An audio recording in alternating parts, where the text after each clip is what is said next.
வாங்க எல்லாருக்கும் வணக்கம். வாழ்க வளமுடன். இன்னைக்கு சாயந்தரம் ஸ்நாக்ஸ் செய்வோம். புட்டு செய்யலாம். எப்படி செய்யலான்னு பார்க்கலாம் வாங்க. பச்சரிசி மாவு வச்சு புட்டு செய்வோம். இந்த கிண்ணத்தால் ஒரு கிண்ணம் பச்சரிசி மாவு எடுத்திருக்கேன்.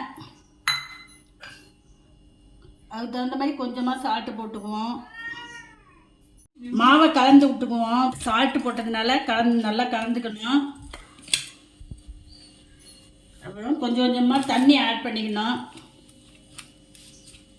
நிறைய ஊற்றுனீங்கன்னா அப்படியே கட்டி ஆகிடும். கொஞ்சம் கொஞ்சமாக நல்லா அந்த கட்டியெல்லாம் நல்லா பிணைஞ்சு விட்டு கொஞ்சம் கொஞ்சமாக ஊற்றி பிணைஞ்சிக்கணும். துணியை நல்லா துணியை நல்லா நனைச்சி புழிஞ்சிட்டு அந்த துணியில் இந்த மாதிரி மாவை கொட்டி தண்ணி கொதிக்க ஆரம்பிச்சிருச்சு. இட்லி தட்டை வச்சுக்குவோம். இந்த மாதிரி இது பண்ணி உள்ளார வச்சிடணும். ஒரு 5 நிமிஷம் கழித்து பார்ப்போம். திறந்து பார்ப்போம். 5 நிமிஷம் ஆகிட்டு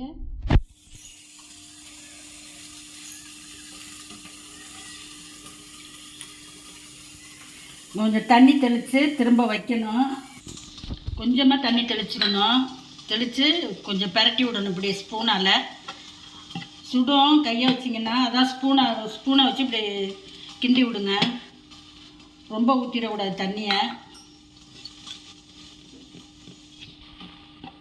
அப்போ தான் நல்லா சாஃப்டாக இருக்கும் புட்டு. அதுக்காக தான் திரும்ப ஒருக்கா அந்த மாதிரி செய்கிறது. இந்த மாதிரி செஞ்சால் நல்லா சாஃப்டாக இருக்கும் சாப்பிட்றதுக்கு. திரும்ப ஒரு 5 நிமிஷம் வச்சு நிப்பாட்டிடுவோம். 5 நிமிஷம் வேகட்டும். வெந்தோம் காமிக்கிறேன். நல்லா வெந்துருச்சு. எடுத்துருவோம். ஜீனி போட்டுக்குவோம். உங்களுக்கு இனிப்புக்கு தகுந்த மாதிரி உங்களுக்கு போட்டுங்க. சூட்டோடையே இந்த ஜீனியில் எடுத்து கொட்டிடணும். அப்போ தான் அது கொஞ்சம் உருகி நல்லா இதாகும். அதுக்கப்புறம் நீங்கள் போட்டிங்கன்னா அப்படியே ஜீனி நரன்னு கடிப்படும். அது நல்லா இருக்காது. அதனால் சூட்டோட உடனே ஜீனியை போட்டுட்டு அப்புறம் தான் எடுத்து கொட்டணுங்க. சூப்பரான அரிசி மாவு புட்டு ரெடி.